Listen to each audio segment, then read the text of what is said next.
All right, we are live, guys. What is going on? This is the Bellator 259 Cyborg versus Smith 2 full card predictions and the betting preview. Bellator's back at it again with another card. We'll talk about all the matchups all the way from the first fight of the night up to the main event. Couple rematches on the card, some notable prospects who are on the rise. Make sure you guys smash that like button and subscribe to the channel if you have not yet. Also, guys, goal on this video, 150 likes. I know we can hit it. Let's get into Bellator. Let's start it off with the first bout of the evening. Hot prospects at 155. Alexander Shabliy, and Alfie Davis.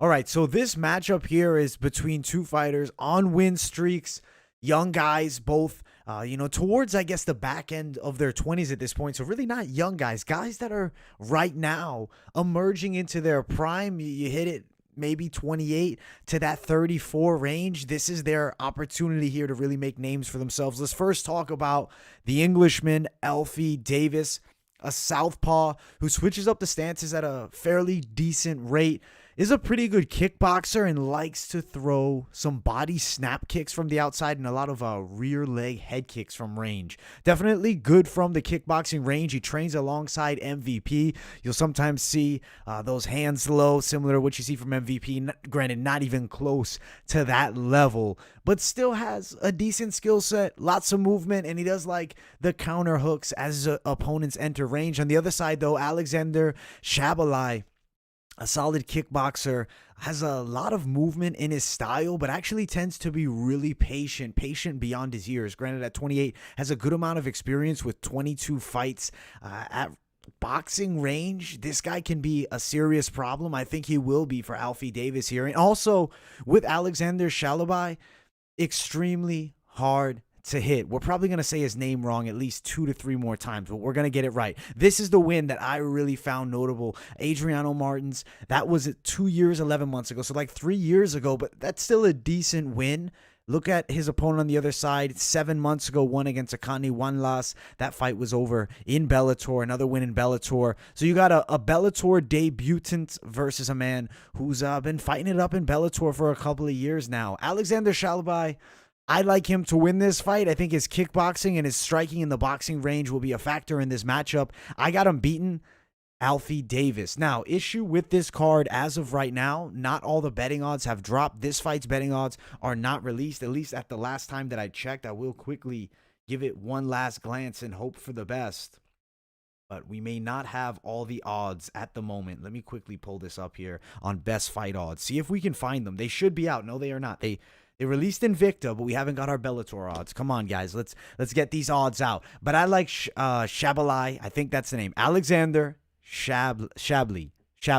Well, I like Alexander. That's why I like to win this fight. He's going to beat Alfie Davis, and he's going to do so by a unanimous decision. Better boxing, very good defense. I think he matches up fairly well here. He probably will open as the favorite. If I have to guess odds off the top of my head, I'm thinking maybe minus 200 for Shabliy here, and I do like him to win the fight. Maybe a sprinkle a bet. We will be doing a full deep dive breakdown of the betting for Bellator once all the props are released, so either tomorrow or even Wednesday maybe, because we're doing the full card betting breakdown for the UFC tomorrow as well, so just a note for you guys. All right, let's get to this next fight, and it's definitely one that I'm excited to see. Brett Johns, former UFC fighter in the bantamweight division, Danny Sabatello, didn't get his chance. He won on the Contender Series dominantly, but that's not the style the UFC is really looking for.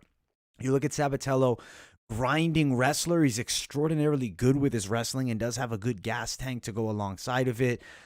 When he is on top, he will control for the entire round. He can wrestle all night long. He will look for submissions, too, from that top position. Danny Sabatello is a Division I wrestler. Brett Johns, on the other side, a guy known for some good grappling. Before you really look into this fight, a lot of things would stand out in the favor of Johns, but he's 3 inches shorter than his opponent here.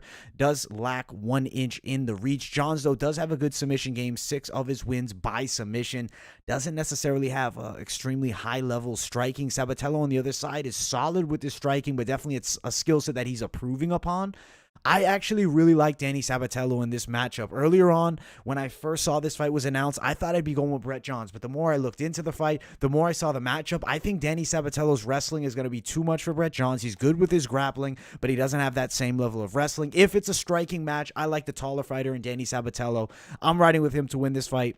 I got Sabatello winning by a unanimous decision. He probably will look to wrestle a bit here, has to respect the submission game of Johns. I believe he will, and I think that we'll see Danny Sabatello get himself a signature win in Bellator, and he's somebody to keep an eye on at 135, especially at 5'10", and with a Division I wrestling game and improving striking, he is somebody to like. With the odds for this fight still not released either, but if I had to give you a guess, I will throw one out there. I do see near Pick'em's odds here. Maybe Sabatello as a slight favorite. I like to bet on Sabatello here. If the odds are close enough, I think he wins this fight. And I think it's a unanimous decision in this matchup. Johns definitely does have the submission skill and the grappling skills that off of his back, I think, to go the 3 rounds.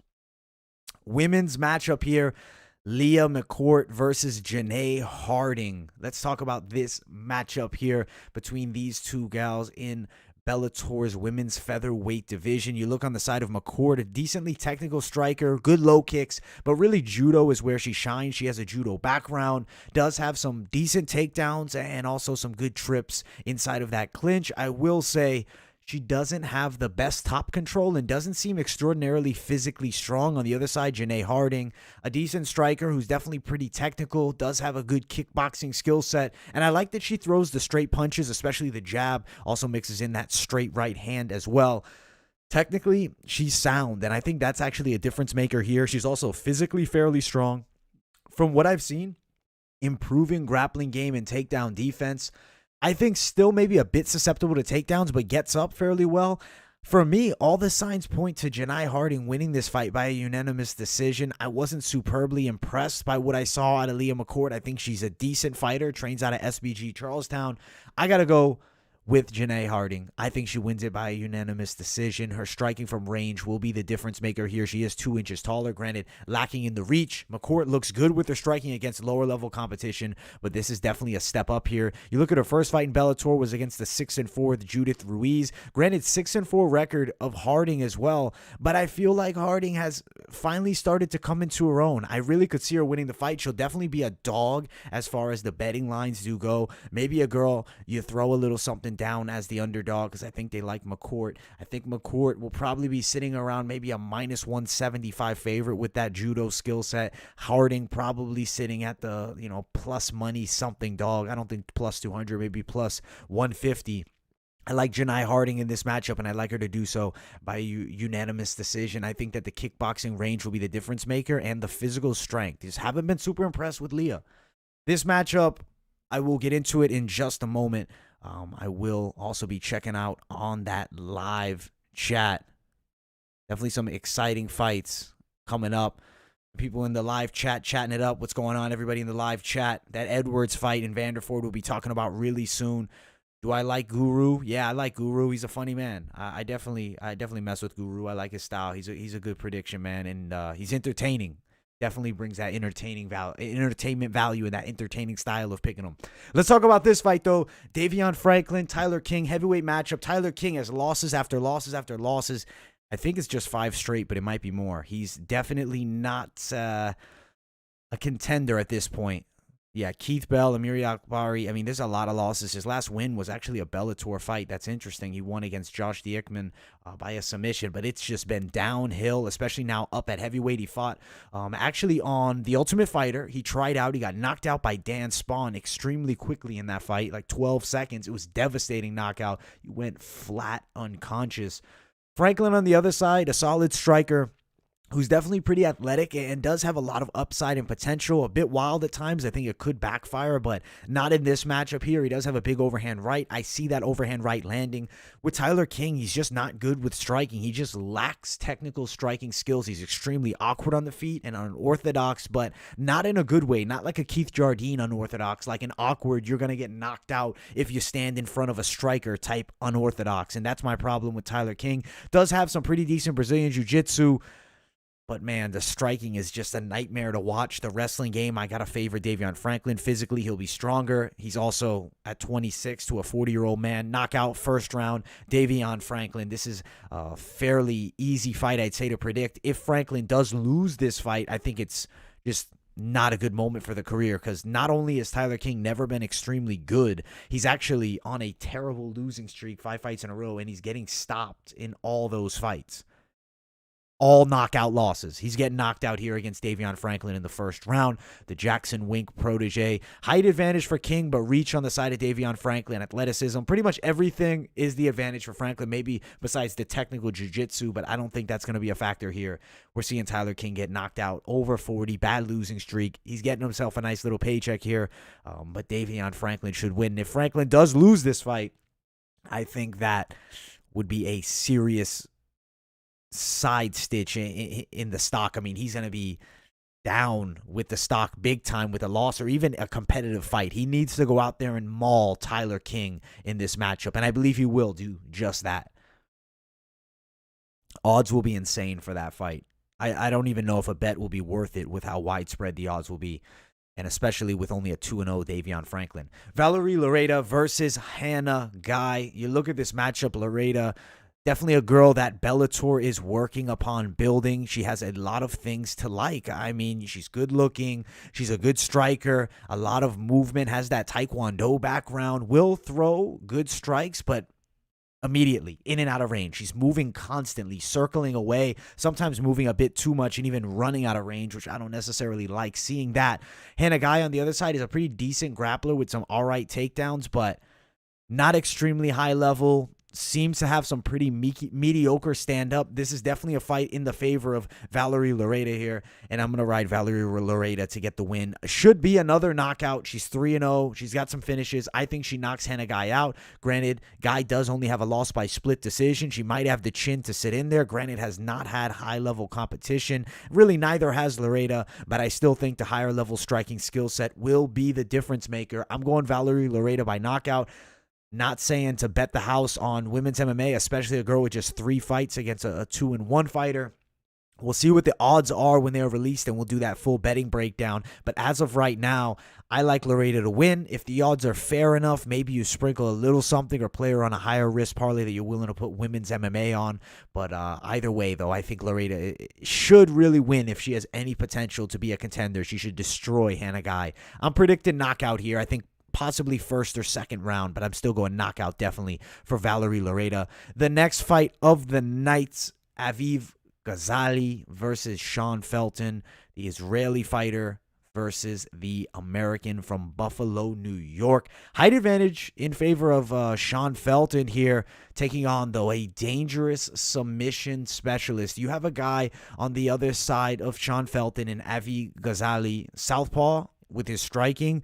Known for Brazilian Jiu-Jitsu, he's a longtime practitioner. I believe he's been doing Jiu-Jitsu pretty much his whole life. He's extremely heavy from the top position, and he'll soften you up a ground and pound, and he will look towards submissions. All of 5 fights, all 5 wins, all 5 submissions. We know what he's looking for. On the feet, though, being a southpaw with some decent stand-up, not great, but developing and decent stand-up, it's tricky enough to deal with. You look at Felton on the other side. I'll be honest, from what I have seen, minimal amount of footage on this guy, which is not really necessarily a good sign for a 30-year-old fighter. Decent striking game, definitely with some questionable takedown defense. And he does have a lot of close fights as of recent, win or lose. Ooh, let's quickly go back. Didn't mean to click that. Draw, win by split, loss by split, and then a unanimous decision loss. I think Aviv Gozali wins this fight by first round submission. I think he dominates. He gets this fight to the floor. He's going to be the bigger man than his opponent, who naturally fights at 55. Though he's taller, that will give the physical strength advantage most likely to Aviv Gozali, and he's a submission specialist. He puts Sean Felton on his back and taps him out in the first round. Should be fairly easy one. I'd prop it up whenever the props are available. We'll do that betting breakdown and talk about all that. As of right now, nothing released. Aviv will be a massive favorite. Just know that when the lines do drop. Next fight of the night, women's matchup, and I really gotta say, don't Love seeing how high this up on the card this is. I think they'll maybe eventually bring it a bit lower, but this is one of the deep prelims. This is right before we get close to that main card. Looking at this matchup, Sumiko Inaba versus Kristina Katsikis. Look at Katsikis on one side. She lost to an 0-3 fighter, has a win over a 1-3 fighter. That was a amateur fight there, which she won a split decision. 1-1 as a pro. Her opponent's 1-0 as a pro. Lower level of MMA here, definitely from what I've seen of Kristina. Pretty bad stand-up. Like, it's not good. She'll rush in looking for the awkward right hand with her head just sitting there to be hit. A better striker will absolutely capitalize. Her opponent in that fight was actually one of the fights that I saw. It was her defeat against an 0-3 fighter in her pro debut. She just looked awful in that fight on the feet. Does have some decent physical strength, though, and has a decent wrestling game. Decent enough, though. Decent enough for this level. I'm not saying decent like talking about UFC level decent. Absolutely not. Her nickname's the Meat Grinder. Really weird nickname. I think she's taking on a girl who should absolutely destroy her here. Stance switching style from Sumiko Inaba. 1-0. 1-0 in Bellator. Solid kickboxing skill set. And does also bring some decent clinch work as well. 7-1 as an amateur. Shouldn't be much question the way this fight would go, but if you are a betting man and you're thinking about playing this fight, good luck, because women's MMA is insane, but now you got two girls in their 30s who have two pro fights on one side and one on the other. Just not a smart one to bet. Probably say keep your money away from this, but Sumiko Inaba should destroy her fairly easily and win by first round knockout, but women's MMA is insane. Don't bet on this low-level matchmaking. Do not, unless you are willing to take the risk, because I'm throwing that claim out there. This is some low-level MMA. This is not even Bellator caliber, realistically, with the fighter on one side. Maybe Sumiko in due time, but not just yet. Still, I think she wins the fight, moves forward. They're trying to build a record. They'll be bringing girls in who are lower level to allow her to do so, similar to what they're doing with Valerie Loureda. I'm going Sumiko Inaba, knockout first round. If she doesn't win impressively, it's definitely bad for her stock, and at 30 years of age, it's now or never to make a run towards being a legitimate contender. Now, next fight of the night, Grant Neal versus Tyree Fortune. Tyree was gifted in his last fight. I'll be 100% honest. Chuck Campbell probably won that decision, but they gave it to Tyree Fortune. His brother Tyrell is definitely the superior fighter of the two, to be 100% honest here. With Tyree, you have a southpaw. He has pudge in the midsection. I don't like seeing it. I don't necessarily know how serious he takes it. He's not a guy that's very physically imposing by any means. Is patient, but at times I'll call him hesitant. Decent kickboxing, though. I have to give credit where I see it. But I haven't been extremely impressed, and especially that fight against Chuck Campbell was not all that great. On the other side, Grant Neal is an aggressive fighter who's an extremely fast starter, who brings in some decent wrestling. You look at him when he gets on top, he's very physically strong, and he does have some submission skills here. His last fight, he got a submission against a 7-2 Maurice Jackson, some dominant wins, some stoppages. I like Grant Neal to win this fight by a unanimous decision. I think he's probably going to get the better of Tyree Fortune. I'd love to see him get a finish, but I just necessarily wouldn't bank on that one. Both 5-0. I like Grant Neal better to win this fight. Stylistically, the matchup favors him, I believe. Fortune, not super physically strong, decent length, but not extraordinarily long. And Grant Neal should be able to get inside, get this fight to the ground, and he should be able to do work here. I don't see Grant Neal. I will say it could happen, but I don't necessarily see him losing this fight. I just have not been really impressed by Tyree Fortune, to be 100% honest. He's not a bad fighter. He has a lot of attributes and potential. I think he's got to get rid of that gut. I don't like seeing a gut on a guy at 205 as thin as he is. Maybe even get down to 85. He could be a problem there. He's got to keep developing his skill set. Granted, I'm going Grant Neal. Unanimous decision. I think he gets this fight to the floor, out-muscles and controls Tyree Fortune for 3 rounds, but could see a striking battle, and it could be kind of slow and boring with Grant Neal trying to enter and Tyree just moving away, and maybe we see a boring-ass decision. I really hope not, but I wouldn't be that shocked with what I've seen from Tyree in his last fight. Gonna go Grant Neal, win this fight. Unanimous decision. Odds not out yet, but I will tell you the odds are probably looking at near pick'ems, and they may even favor Fortune, but I think if the bookmakers are doing a good amount of research, they definitely are going to have Neal as the favorite, and I like him to win this fight. Would I play him with a ton of money? No. Maybe you sprinkle some, or you play him with a more high-risk parlay, or just a more high-risk bet, which you're not betting as much down. But let's talk about the featured prelim, because this one is actually a matchup to get excited for. On one side, you got Nate Andrews, the PFL veteran. On the other side, you have Saad Awad, the old man in Bellator at this point. The man's been around forever. Granted, same age between both these guys, essentially, just several months apart, but losses after losses after losses. And no contest for Saad Awad. That was against Mantel Nalo, who's a hot prospect. Nate Andrews on the other side lost 2 fights to Chris Wade over in the PFL, and he also beat Rashid Magomedov. That's actually a really big win, in my opinion. From what I have seen from Nate Andrews, you have a guy who's pretty good with his kickboxing skills. With Wade, he was just attacked with the wrestling, and it was just difficult for him to deal with that wrestling pressure. This is a different matchup with Saad Awad. I like the stand-up game of Nate Andrews. He throws pretty good straight punches down the line. His kicks from range are actually also pretty good. Looking at the other side, Saad Awad, longtime veteran of the game, is a good striker, but really square and hittable at times, and his streak is not a good one. I just couldn't throw any money down on Saad Awad, as hittable as he's looking, being over 35. Both guys are. That's actually a factor that would maybe say skip the bet on this one altogether. But I got to ride Nate Andrews. I think he gets the win here by a unanimous decision over Saad Awad. Would be better if he could get a finish. Maybe do see a TKO, but I'm going to pick unanimous decision. I got him beating Awad, though, and I think that it's not necessarily easy. It's competitive, but he should be a step ahead of Saad Awad throughout the 3 rounds. Probably win a 29-28 or even a 30-27 decision. So I like Nate Andrews here. Let's get up to that main card, and I will also be checking up on that live chat as well. Smash that like button. Subscribe if you're new here. Goal 150 likes. Appreciate everybody for tuning in. You'd rather watch the Cheeto girls crap in the cafeteria than that fight. The house on Aviv. You're betting the house. Let me see if I can find what's up here in this live chat. Shout out everybody watching live. Shout out everybody watching on replay. Smash that like button. Somebody saying, Robert Jack, Charles Oliveira is the new GOAT of the division. Khabib is nothing. You're crazy, my guy. You're crazy. You're crazy, my guy. Don't write off Khabib yet, but I mean, you got to write him off because he's not fighting anymore. But at the end of the day, Khabib Nurmagomedov is a special fighter. But let's talk about this matchup. Christian Edwards versus Ben Parrish starts off this main card. Ben Parrish was at one point like that hot prospect 4-0, but he's just super inconsistent, to be 100% honest. What was it? A year ago, he hurt his leg. He had some fights, and then you look back, it was 2 years off, so just not super consistent with his fighting. On the other side, Edwards made his pro debut, just a few years ago, a year and 9 months ago.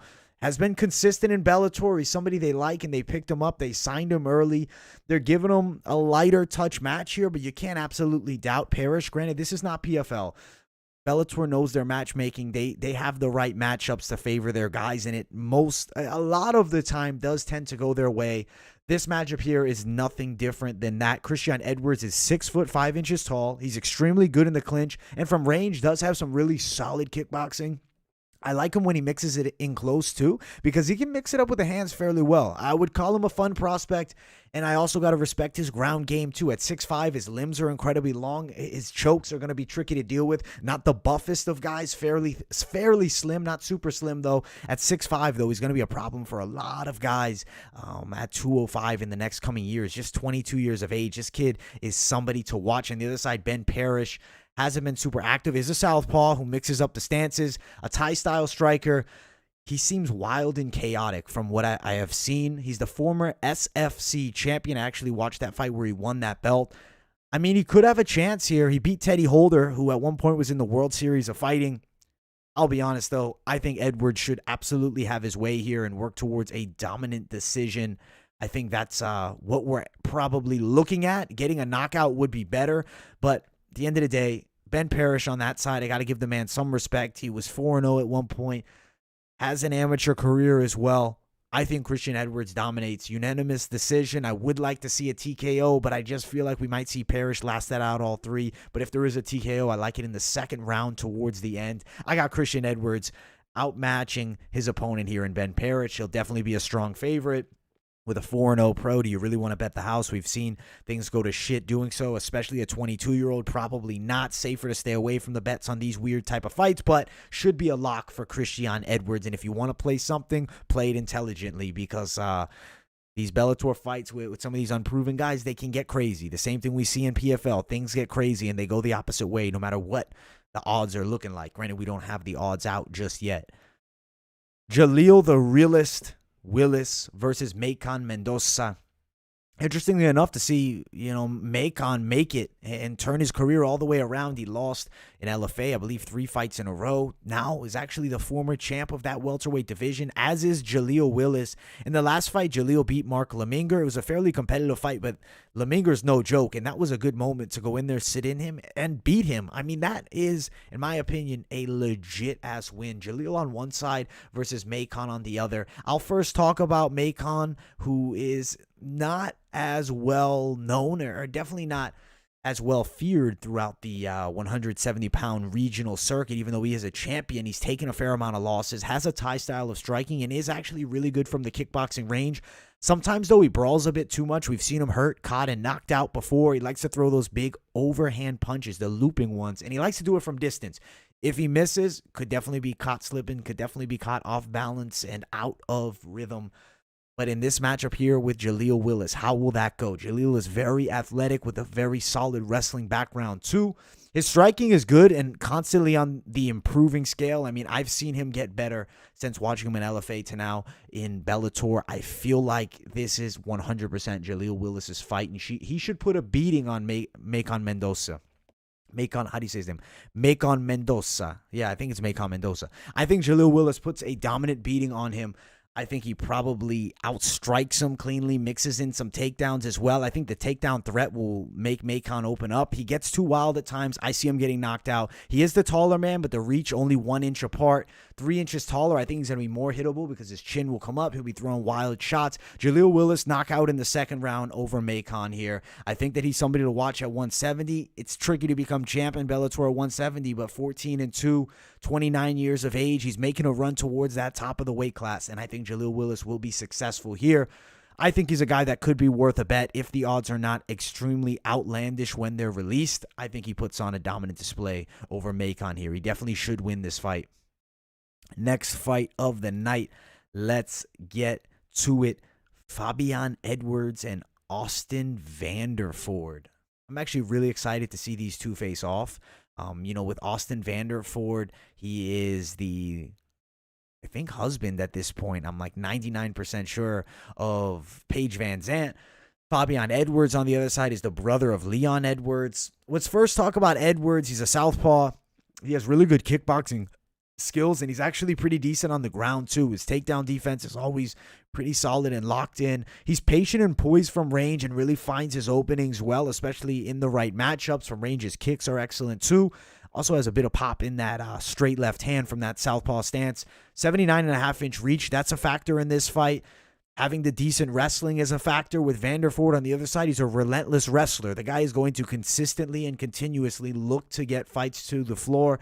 He'll look for that overhand into that single leg takedown. He definitely will open opponents' guards up with that wrestling threat. He'll look to fake shoot and come with the overhand. Fabian Edwards is at a really high level of striking.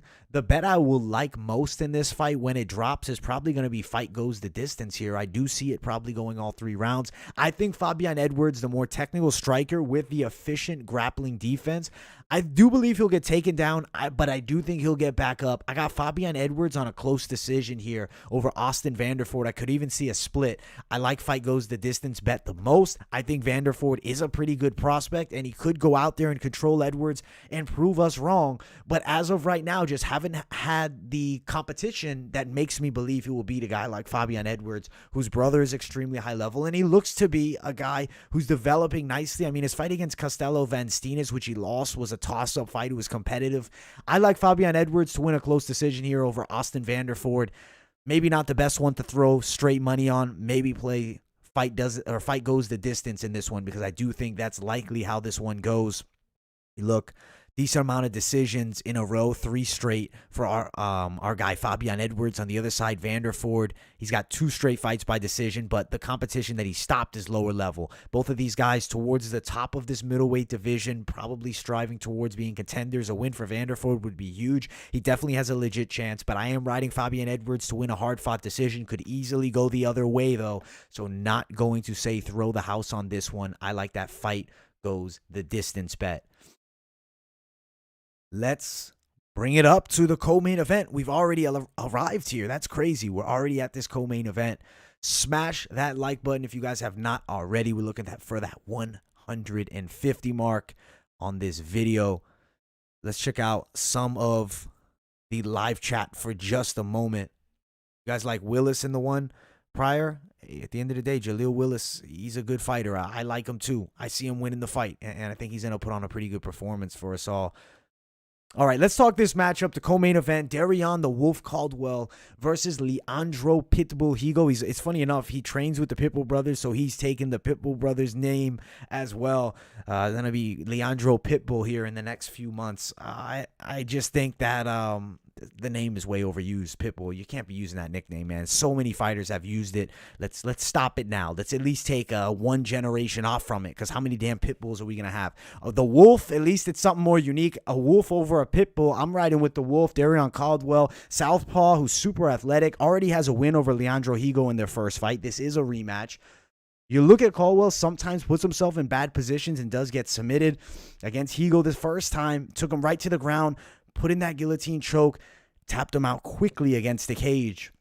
In this fight here, I think it's going to be similar game plan. Put a lot of pressure on Higo. Look to make him break. Look to put ground and pound. Look for submission attempts. It's Darrion Caldwell's game with the wrestling here, even though Higo has definitely improved a fair amount with his grappling and his takedown defense. Offensively, his grappling actually looks really good. Dominated Ricky Bandejas in the last fight.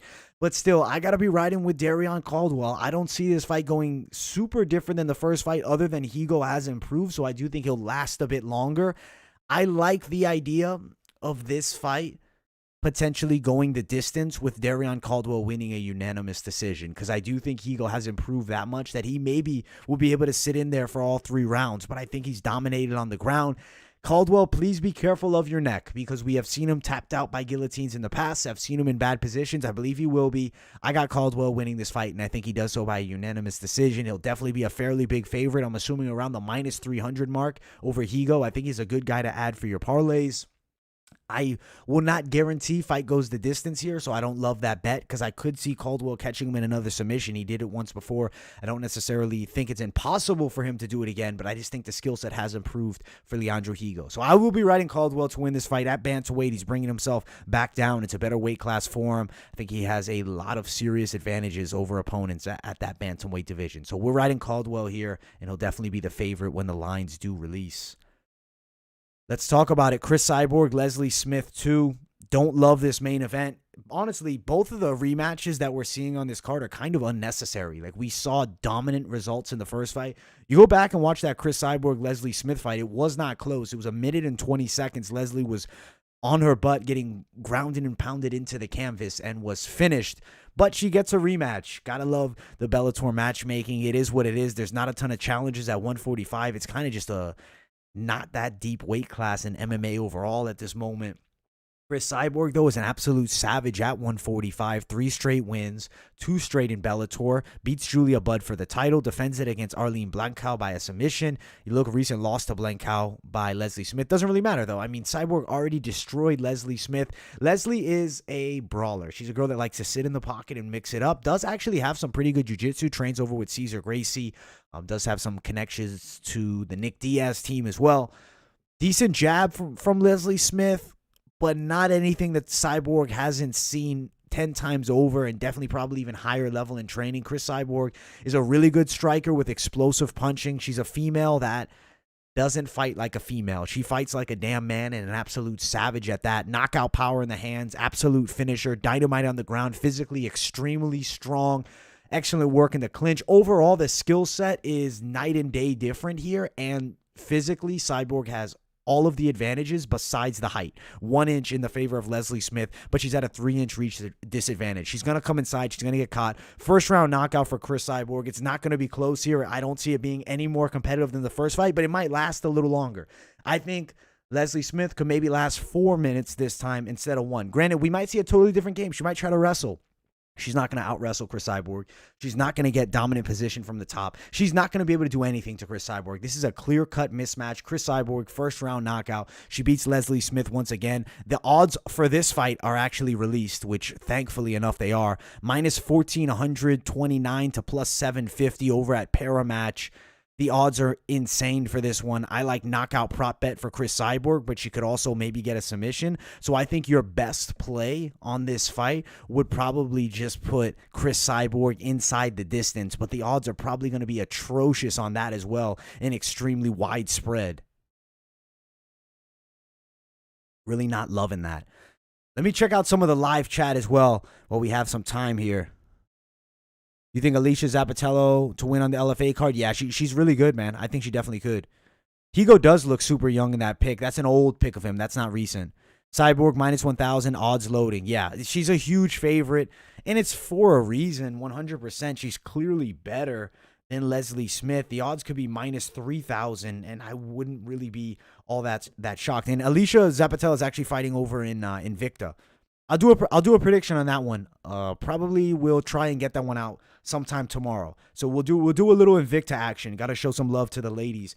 I'll definitely get some notes down on that one. I've seen Alicia fight a couple times before, but want to refresh my memory on her skill set. But really good wrestling we see from her 100%. Unfortunately, we can't do like the deep, parlays to play section of this video because we do not have the odds released. But what I will do, I am going to be releasing when all the props come out and all the odds. We'll do a separate video for the full card betting breakdown. It'll be more betting specific. We did it last week for the UFC. We're doing it tomorrow for the UFC once again.